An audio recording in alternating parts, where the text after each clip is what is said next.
العالمين اللهم صل وسلم وبارك وكرم ومجد وعظم على سيدنا وحبيبنا ونور قلوبنا محمد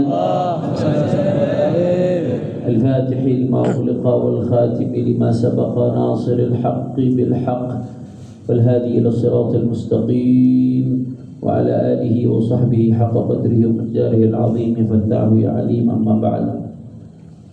Yang sama-sama kita hormati dan kita muliakan guru kita Sayyidul Walid Murabbi Arwahina Al-Habib Ahmad bin Saleh bin Abdullah Al-Attas beserta segenap keluarga besar beliau, putra beliau, Akhi Al-Habib Salim, Akhi Al-Habib Bagir, Akhi Al-Habib Hussein bin Yahya dan semuanya keluarga besar beliau mudah-mudahan selalu dalam lindungan Allah Subhanahu wa taala. Guru kita yang tadi telah menyampaikan ilmunya dengan begitu indah. Salah satu asadun min usudi ahli sunnati wal jamaah. Salah satu singa daripada singa-singanya ahli sunnati wal jamaah. Al-alim Kiai Al-Haj Idrus Ramli, Muhammad Idrus Ramli. Juga hadir di sini tamu-tamu kita, ada Al-Habib Hasan Al-Haddad dari Riyadh, dari Najd, Habib Bakar Mugebel, para asatid, para tuan-tuan guru, tidak saya sebutkan satu persatu, para kiai tanpa mengurangi rasa hormat dan ta'zim. Mudah-mudahan semuanya dalam lindungan Allah. Amin. Jamaah pengajian majelis malam Selasa bimbingan guru kita Habib Ahmad, mudah-mudahan semua yang hadir Allah panjangkan umurnya, Allah sehatkan badannya, Allah jaga zahir batinnya, Allah menangkan perjuangannya, dibahagiakan dari dunia sampai akhiratnya. Amin ya rabbal. Melanjutkan kajian kitab Fiqhus Siratin Nabawiyah. Sebetulnya kalau kajian kita yang sudah kita jalankan 5 tahun baru sampai bab hijrahnya baginda Nabi besar Muhammad sallallahu alaihi wasallam. Cuman momentum hari-hari ini saudara-saudara kita lagi menunaikan ibadah haji. Mudah-mudahan mereka dijaga oleh Allah dan haji jadi haji mabrur. Maka pada kesempatan kali ini saya ingin semua jamaah majelis ikut merasakan suasana haji. Tapi yang akan kita bacakan dari Fiqhus Sirah An-Nabawiyah karya Sayyidi Syekh Muhammad Sa'id Ramadhan Al-Muti ini bukan sekedar suasana haji, tapi kita pengen berusaha hadir di tengah-tengah hajinya baginda Nabi besar Muhammad sallallahu alaihi wasallam. Mudah-mudahan besok di akhirat kita kumpul sama Rasulullah sallallahu alaihi wasallam sebagaimana para ashabun Nabi sallallahu alaihi wasallam kumpul bersama beliau di hajinya Rasulullah sallallahu alaihi wasallam. Maka qala Sayyidi Syekh Al-Allamah Syahidul Mihrab Ghazali wa Asrih Muhammad Sa'id Ramadhan Al-Muti alaihi rahmatullah, Hajjatul Wada' wa khutbatuha rawa al-Imam Muslim bisanadihi an Jabir radhiyallahu anhu qala مكث رسول الله صلى الله عليه وسلم بالمدينة المنورة 9 سنين لم يحج ثم أذن في الناس في العاشرة أن رسول الله صلى الله عليه وسلم حاج فقدم المدينة بشر كثير كلهم يلتمس أن يأتم برسول الله صلى الله عليه وسلم ويعمل مثل عمله. وخرج صلى الله عليه وسلم من المدينة ل5 ليال بقين من ذي القعدة. قال جابر فلما استوت به ناقته في البيداء نظرت إلى مد بصري بين يدي رسول الله صلى الله عليه وسلم من راكب وماش وعن يمينه مثل ذلك وعن يساره مثل ذلك ومن خلفه مثل ذلك ورسول الله صلى الله عليه وسلم بين أظهرنا وعليه ينزل القرآن إلى آخر ما قال. Nanti akan kita baca, kita lanjutkan saudara. Jadi di sini disebutkan oleh Sayyidi Syekh Muhammad Ramadhan Al-Musah Muhammad Sa'id Ramadhan Al-Muti, beliau mengutip dari Imam Muslim dalam sahihnya dengan sanad beliau dari Sayyidina Jabir radhiyallahu anhu bahwasanya Rasulullah sallallahu alaihi wasallam sebagaimana kita sudah jelaskan, Rasulullah ini selama perjalanannya setelah kenabian beliau ada beberapa fase. Setidak-tidaknya ada fase Mekah, ada fase Madinah. Fase Mekah berapa tahun? Udah saya ulangin berkali-kali, itu berapa tahun? 13. Pas Madinah 10 hampir 11. Nah, selama Rasulullah sallallahu alaihi wasallam di Madinah 9 tahun Rasulullah sallallahu alaihi wasallam enggak pernah haji. Loh, emang sebelum Rasulullah ke Madinah pernah haji, Beb? Nah, di sini kata Sidi Syekh Muhammad Sa'id Ramadan Al-Buti dalam keterangan beliau yang saya nggak bacakan satu persatu, saya langsung intisarikan saja. Ya, sebagian ulama menjelaskan seperti Imam Tirmidzi wal Imam Ibnu Majah itu meriwayatkan Nabi SAW setidak-tidaknya sebelum hijrah pernah 3 kali haji. Kapan? Saya udah jelasin tuh. Kita waktu itu bahas bagaimana ada 3 kali utusan-utusannya Ansar ketika datang di Mekah musim haji. Saat itu Rasulullah SAW belum hijrah. Kedatangan pertama mereka ketemu sama Nabi SAW di dekat Mina, di Aqabah. Akhirnya mereka janjian tahun depan kalau datang lagi bakal nemuin Rasulullah SAW lagi. Datang lagi tahun depan terjadilah yang namanya Bi'atul Aqabatil Ula. Bai'ah Aqabah yang pertama, mereka berbeat kepada Rasulullah, jumlahnya masih sedikit. Datang lagi tahun berikutnya yang disebut Bai'atul Aqabatil Tsaniyah di Aqabah juga di daerah Mina. Mereka lagi-lagi di situ berbaiat kepada baginda Nabi besar Muhammad sallallahu alaihi wasallam. Kata ulama dari situ menunjukkan berarti Nabi haji itu. Makanya Nabi di musim haji ada di daerah-daerah masyairul haji, daerah-daerah haji di daerah Mina. Ya Allah, mudah-mudahan kita berangkat insyaallah kita. Berarti Nabi berapa kali haji? 3. Sanggangannya dari riwayat itu Nabi sallallahu alaihi wasallam 3 kali haji sebelum Rasulullah sallallahu alaihi wasallam hijrah. Nah, kemudian ada sebagian ulama mengatakan enggak, selama Rasulullah SAW di Mekah beliau setiap tahun haji. Selama Rasulullah SAW di Mekah beliau setiap tahun haji. Karena haji ini sebetulnya minasyara'il qadimah, termasuk syariat-syariat yang lama. Ya, karena mulainya haji itu kapan? Dari zaman Nabi Allah Ibrahim alaihissalam. Di Al-Quran diceritakan wa idh bawwa'na li Ibrahim makanal baiti an la tusyrik bi syai'a wa tahhir baiti lit-ta'ifin wal qa'imin wal ruk'is sujud wa adzin fil nasi bil hajji yatuka rijalan wa ala kulli dhamir yatina min kulli fajjin 'amiq. Itu disebutkan itu dalam wa adzin fil nasi bil hajj. Kata Allah Subhanahu wa taala, umumkanlah wahai Ibrahim kepada manusia seluruhnya. Akhirnya Nabi Allah Subhanahu wa taala umumkan Nabi Allah Ibrahim kepada seluruh manusia untuk haji. Disebutkan di sini dalam tafsir Nabi Allah Ibrahim berdiri atas Jabal Abi Qubais. Ya ayuhan nas, inna rabbakum bana baitan wa aujaba 'alaikumul hajja ilaihi fa ajibu rabbakum. Kata Nabi Allah Ibrahim ketika itu, wahai manusia, sesungguhnya Allah Subhanahu wa taala telah membangun bait, sebuah rumah yaitu Ka'bah. Maka kata Nabi Allah Ibrahim, dan Allah mewajibkan kepada kalian semua haji. Maka ayo semuanya jawablah panggilan Tuhan kalian. Di situ Nabi Allah Ibrahim suaranya Allah sampaikan ke masyrik dan ke maghrib, bahkan sampai suaranya Nabi Allah Ibrahim kepada yang ada di dalam alamul arwah, yang masih di dalam rahim, yang ada dalam alam arwah. Kita termasuk tuh yang ada dalam arwah tuh waktu. Nah, yang jawab panggilannya Nabi Ibrahim saat itu yang berangkat haji.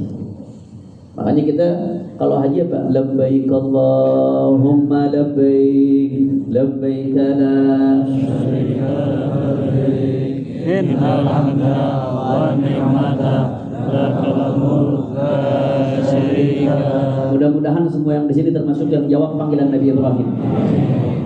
Waktu yang jawab panggilan Nabi Ibrahim itu yang berangkat haji. Yang kagak jawab biar kata duitnya seabrek-abrek, tuh duit apa dimuntah-muntahin, kekuasaannya luar biasa, tapi gak jawab panggilan Nabi Ibrahim, gak bakal bisa, mau jungkir balik lagi gak bakal bisa haji, saudara. Karena yang jawab panggilan Nabi Ibrahim waktu itu yang berangkat haji. Jadi haji ini termasuk udah lama. Memang walaupun haji udah lama, tapi ketika di masa jahiliyah, ya, syiar haji itu dikotori oleh tradisi-tradisi jahiliyah. Nanti akan kita jelaskan di dalam Hajjatul Wada'. Rasulullah SAW ada nyinggung masalah itu ketika Rasulullah khutbah di Arafah. Ya, jadi dikotorin tuh tradisi jahiliyah, dikotorin dengan tradisi-tradisi jahiliyah. Ya, yang harusnya haji begitu kental dengan tauhid dan syariat, tapi akhirnya di Ka'bah banyak dibangun berhala. Haji banyak yang mereka dipersembahkan untuk para berhala. Bahkan orang-orang jahiliyah tuh kalau haji ngelilingin Ka'bah dalam keadaan telanjang nurok. Na'udzubillah min dzalik. Itu orang-orang jahiliyah, mereka kotori. Nah, begitu datang baginda Rasulullah sallallahu alaihi wasallam, nanti Rasulullah mengatakan khudu anni manasikakum, kata Rasulullah, ambillah dariku cara kalian berhaji. Supaya apa? Untuk menghilangkan virus-virus yang udah ditebar oleh jahili. Diluruskan lagi sama Rasulullah supaya haji kembali ke tracknya lagi, agar tujuannya tidak lain dan tidak bukan untuk tauhid, untuk mengesahkan Allah, untuk tahqiqul ubudiyah, menunjukkan betul-betul kita bukan siapa-siapa. Baju yang kita pakai ini adalah anugerah dari Allah. Rambut kita punya Allah. Kalau Allah bilang jangan dicukur, nggak boleh cukur. Jangan dulu pakai itu baju, ganti kain ihram. Jangan pakai baju, ganti kain ihram. Untuk menunjukkan siapapun Anda, apapun jabatan Anda, sebanyak apapun harta Anda, raja sekalipun Anda tidak lain dan tidak bukan hanya hambanya Allah Subhanahu. Untuk itu tuh Nabi khudu anni manasikakum. Nabi pengen bersihin tuh virus-virus yang ada pada jahiliyah, karena saat itu belum jauh kan masa kenabian Rasulullah SAW 23 tahun. Jadi haula qaribul ahd min jahiliyah. Mereka belum jauh masanya dari jahiliyah. Untuk itu Rasulullah mengajarkan secara detail manasik haji supaya betul-betul kembali sesuai apa yang dikehendaki dengan Allah Subhanahu wa taala. Kira-kira jelas enggak? Tapi memang walaupun Nabi SAW haji sebelum Rasulullah hijrah, kata ulama tetap secara dalam syariat Islam haji baru diwajibkan itu tahun 10 Hijriah. Tahun 9 Hijriah. Setelah 9 Hijriah. 10 Hijriah ketika itu. Tahun setelah 9 Hijriah. Kenapa? Karena waktu tahun 9 Hijriah itu sebagaimana diriwayatkan dalam hadis muttafaqun alaihi rawahu syaikhan, diriwayatkan oleh Bukhari Muslim. Itu datang utusan dari Bani Abdul Qais, datang ke Rasulullah SAW, kemudian mengatakan, ya Rasulullah, murna bi amrin faslin na'khudhu bihi wa na'mur bihi man wara'ana wa nadkhul bihi al-jannah. Ya Rasulullah, perintahkan kami dengan perkara-perkara yang memang udah paten. Kami bisa perintahkan orang-orang yang ada bersama kami dan kami bisa masuk surga kalau menjalankan itu. Rasulullah sebutinnya amurukum bi arba'u anhaakum an arba'. Aku perintahkan kalian 4 dan aku larang kalian 4. 4 yang diperintahkan sama Rasulullah SAW, diperintahkan untuk iman, mendirikan sholat, menunaikan zakat, puasa Ramadan, wa antu'tul khumusa minal ghunmi. Kata Rasulullah SAW, dan berikanlah 1/5 daripada ghanimah. Saya nggak mau bahas ini panjang lebar. Intinya di hadis ini belum disebutin haji. Kata sini Syekh Muhammad Said Ramadan Al-Buti, andai kata saat itu haji udah wajib, Rasulullah bakal nyebutin tuh di situ. Tapi Rasulullah belum nyebutin haji saat itu. Itu kejadiannya tahun 9 Hijriah. Setelah itu baru Nabi haji. Makanya kata ulama setelah itu baru haji diwajibin. Makanya walaupun Rasulullah SAW pernah haji sebelum Rasulullah hijrah, tapi memang hajjatul Islam. Hajjatul Islamnya Rasulullah SAW, haji yang sifatnya wajib, yang merupakan rukun Islam, itu haji yang dilakukan Rasulullah SAW ketika Hajjatul Wada, beberapa saat sebelum wafatnya baginda Nabi besar Muhammad SAW. Ini kalau haji pertama kali nih, kalau yang udah haji kedua, ketiga itu sunnah tuh. Tapi kalau haji yang pertama kali, haji yang menggugurkan rukun Islam disebut Hajjatul Islam. Nah, Hajjatul Islamnya Nabi yaitu yang ketika Hajjatul Wada itu sekali doang udah Rasulullah SAW Hajjatul Islam. Kira-kira jelas apa kagak? Kita kembali ke pembahasan. Di situ Rasulullah SAW diumumkan akhirnya di Madinah. Ayo Rasulullah nih tahun mau haji, Rasulullah nih tahun mau haji. Begitu dapat informasi Rasulullah SAW mau haji, akhirnya apa yang terjadi? Faqadimal Madinata basyarun katsir. Itu berbondong-bondong orang datang ke Madinah. Karena ini kejadiannya udah setelah Fathu Makkah. Jadi Makkah udah ditaklukkan, mereka udah masuk Islam berbondong-bondong, fi dinillahi afwaja. Udah masuk Islam berbondong-bondong, jumlah umat Islam saat itu udah banyak banget jumlahnya. Diumumin Rasulullah SAW haji, datang berbondong-bondong orang ke Madinah, saking pengen ikut, nggak mau melewatkan momen haji bareng baginda Rasulullah. Bayangin haji bareng Rasulullah sallallahu alaihi wasallam. Akhirnya apa yang terjadi? Rasulullah keluar dari Madinah. Ketika itu tersisa 5 hari dari bulan Dzulqa'dah. Tersisa 5 hari dari bulan Dzulqa'dah. Udah mau dekat Dzulhijjah Nabi keluar dari Madinah. Sayyidina Jabir bin Abdullah radhiyallahu anhu cerita, falamma stawat bihi naqatuhu bil bida.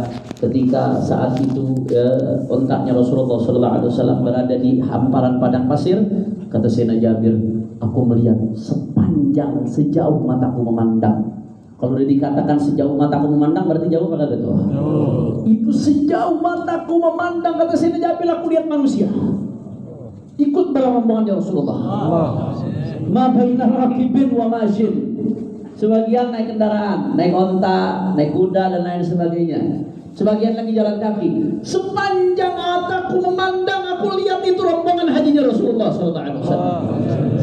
Dilihat sebelah kanannya Rasulullah sejauh mata memandang. Dilihat wa an yasarih mithla dzalik, sebelah kirinya Rasulullah sejauh mata memandang. Di belakangnya Rasulullah sejauh mata memandang. Wa Rasulullah baina adhurina. Ketika itu ada Rasulullah di tengah-tengah kami, kata Sayyidina Jabir.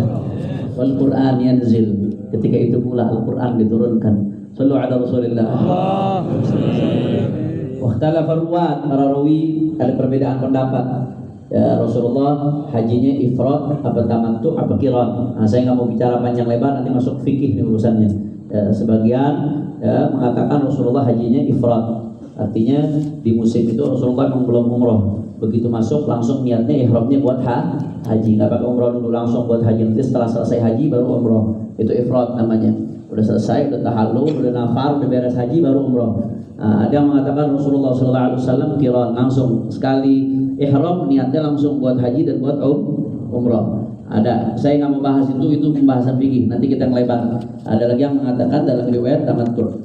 Kemudian ودخل مكة من أعلاها من طريق بقاء حتى انتهى إلى باب بني شيبة. Rasulullah SAW masuk ke kota Makkah ya, dari bagian atas Makkah, dari tarik namanya kuda. Kemudian beliau sampai di pintu Bani Syaibah. Ketika sampai pintu Bani Syaibah, falamma ra'al bait, ketika Rasulullah melihat Ka'bah, apa yang diucapkan Rasulullah SAW? Allahumma zid hadzal bait tashrifan wa ta'ziman وتكريما ومهابة وزد من عظمه ممن حجه واعتمره تشريفا وتكريما ومهابة وتعظيما وبرا. Rasulullah begitu melihat Ka'bah nih, pas mandang Ka'bah Nabi doa, Allahumma zid hadzal bait, ya Allah tambahkan mulia Ka'bah ini ya Allah, tambahkan agung Ka'bah ini ya Allah, tambahkan istimewa Ka'bah ini ya Allah, tambahkan wibawa Ka'bah ini ya Allah. Itu doanya Rasulullah pas lihat Ka'bah tuh. Jadi melihat Ka'bah bukan sekedar ngelihat formalitas terus kelar, enggak, doa Nabi. Dan yang menariknya ini mudah-mudahan kita masuk dalam doanya Nabi yang ini. Kata Nabi, wazid man 'azzamahu, dan tambahkanlah terhadap orang yang mengagungkan, mimman hajjahu, daripada orang-orang yang berangkat haji, wa'tamarahu, dan orang-orang yang berangkat umrah, tasyrifan, orang-orang yang mengagungkan Ka'bah, tambahkan mulia mereka ya Allah, tambahkan agung mereka ya Allah, tambahkan wibawa mereka ya Allah, wa birran, tambahkan kebaikan kepada mereka ya Allah. Mudah-mudahan kita masuk dalam doanya Nabi yang ini. Makanya sedikit saya mau keluar pembahasan.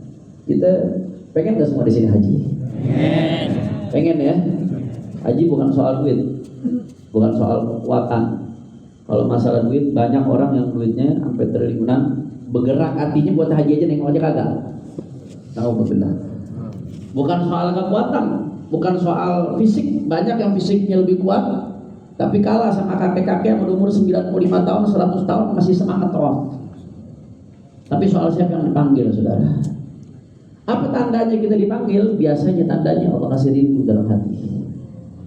Mulainya dari rindu dulu. Dan salah satunya saya belajar itu dari guru kita Habib Ahmad bin Shalih Al-Abbas. Saya nggak pernah lihat Habib Ahmad ngelewatin gambar Ka'bah, dilewatin begitu aja, dicium tuh gambar Ka'bah. Karena ada yang otaknya kurang kabel, oh bid'ah tuh nyium-nyium gambar Ka'bah. Banyakan makan mecin lah begitu. Bukan soal rindu, soal rindu itu saudara. Saya pernah ngerasain waktu saya mulia di Ahqaf, di Tarim, waktu itu musim haji. Kalau udah musim haji nih, kita nih kalau rindu paling seenggak-enggaknya kita belum bisa haji, setel tuh di YouTube. Dan begitu orang lagi di Arafah, ya Allah, begitu orang lagi berada di Mina, lagi lontar jumroh, paling enggak setel buat nunjukin tuh kita pengen. Saya pas itu di kantin akhir bulan, mahasiswa udah akhir bulan, di safar lagi di tempat asing, duit udah di kantin, udah makannya ngutang lagi tuh waktu saudara.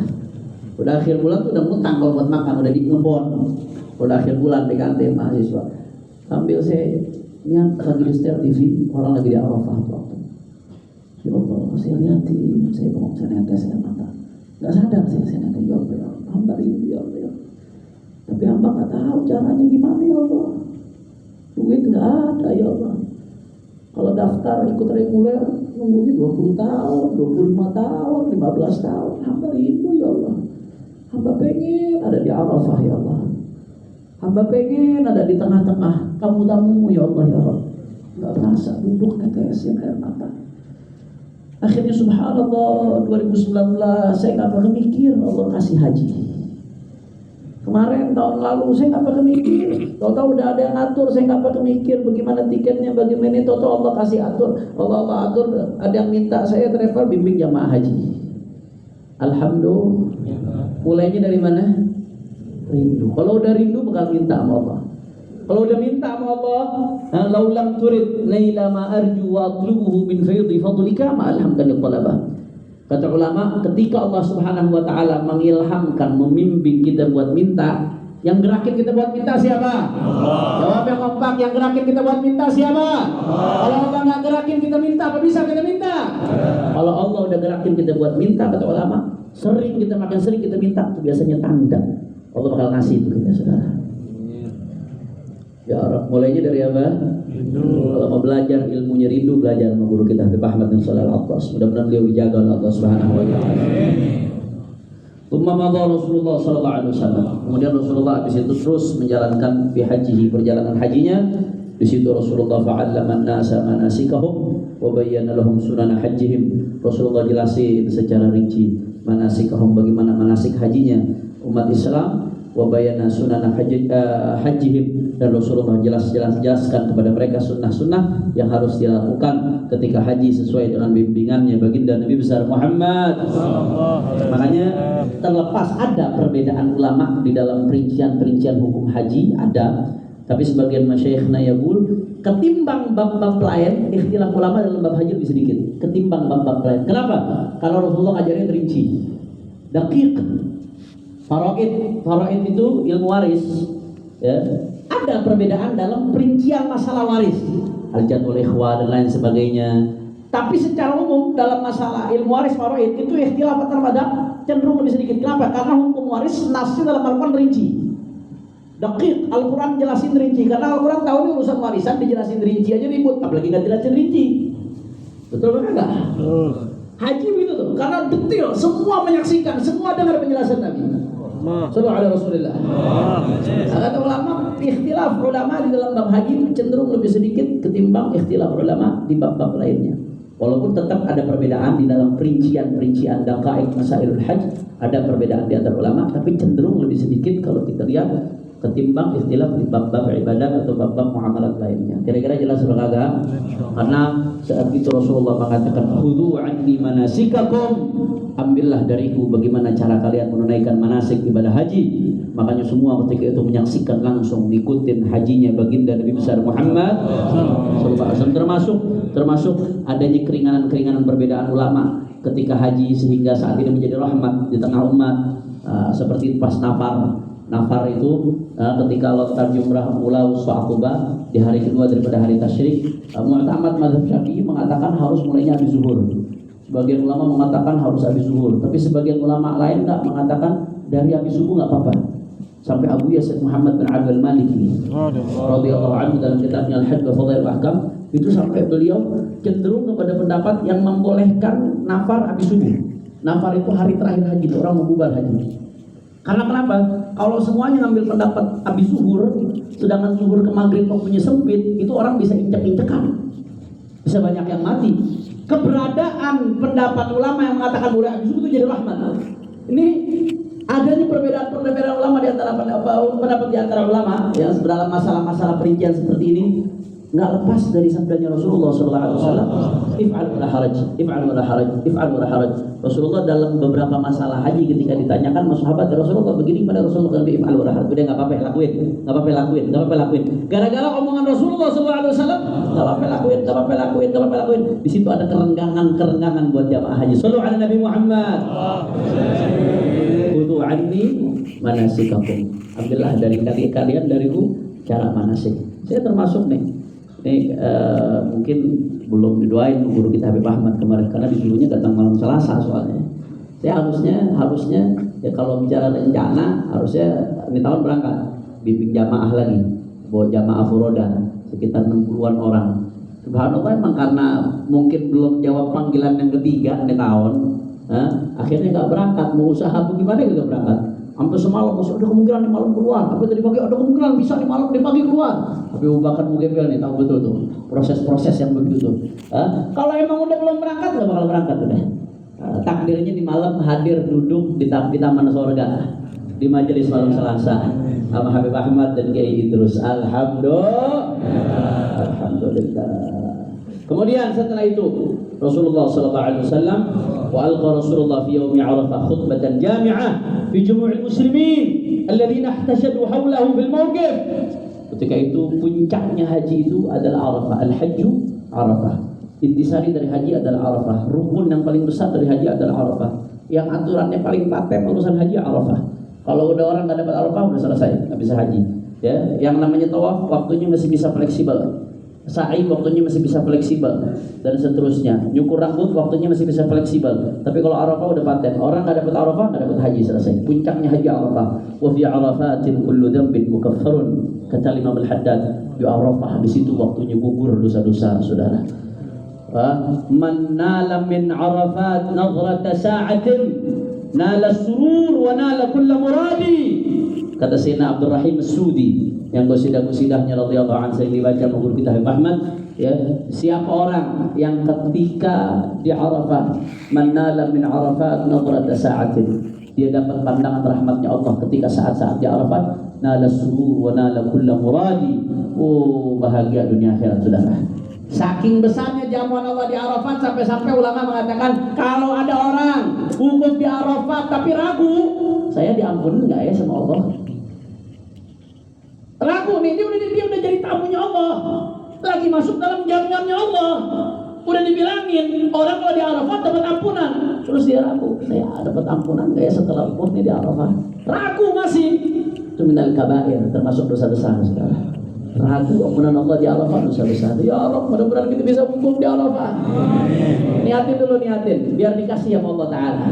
Minimal kalau tahu-tahu ditakdirin nggak dapat juga, kalau udah niat pahalanya tetap dapat insyaallah. Amin ya rabbal alamin. Habis itu Rasulullah SAW khutbah. Nah, khutbahnya Rasulullah panjang nih di sini nih. Saya nggak memungkinkan, waktunya udah terlalu mepet. Soalnya udah jadi main badminton Habib Ahmad habis ini. Mau ngadu generasi tua sama generasi muda menang mana ini? Gue jangan pada nonton, gue malu habis ini. Aduh, main badminton nonton lagi habis ini. Mudah-mudahan ya insya Allah setidaknya apa yang kita bacakan ini membuat kita bisa rindu dengan ibadah haji minimal seenggak-enggaknya. Mudah-mudahan ya, besok di akhirat kita kumpul dengan Rasulullah SAW sebagaimana sahabat-sahabatnya kumpul bersama beliau di padang Arafah. Insya Allah ini kita lanjutin di pertemuan yang akan datang isi khutbahnya Rasulullah SAW biar kita sempurnakan, baru nanti kita balik ke pembahasan yang udah kita baca, atau kita lihat bagaimana, karena kalau pertemuan yang akan datang berarti pas hijrah tuh Muharram, pas bab kajian kita malah lagi hijrah juga. Apa nanti kita mau lanjutin khutbahnya Rasulullah SAW di Arafah, kita baca apa enggak, kita lihat di kesempatan lain. Mudah-mudahan apa yang kami sampaikan bermanfaat. Dan saya minta barakah Fatihah buat beberapa kawan saya yang baru saja pulang rahmatullah.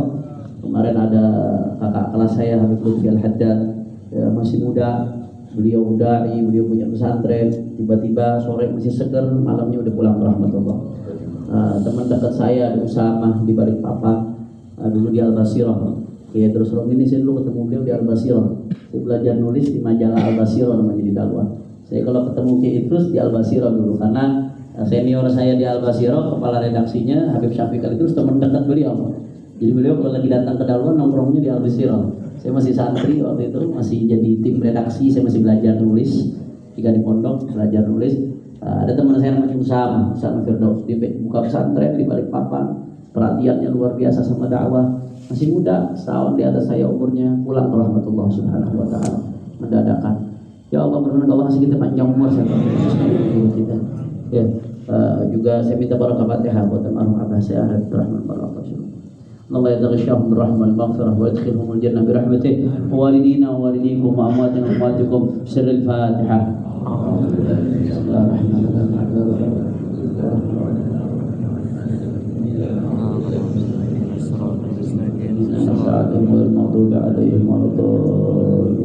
Ini saja yang saya sampaikan. Mudah-mudahan yang sedikit ini bermanfaat. Assalamualaikum warahmatullahi wabarakatuh.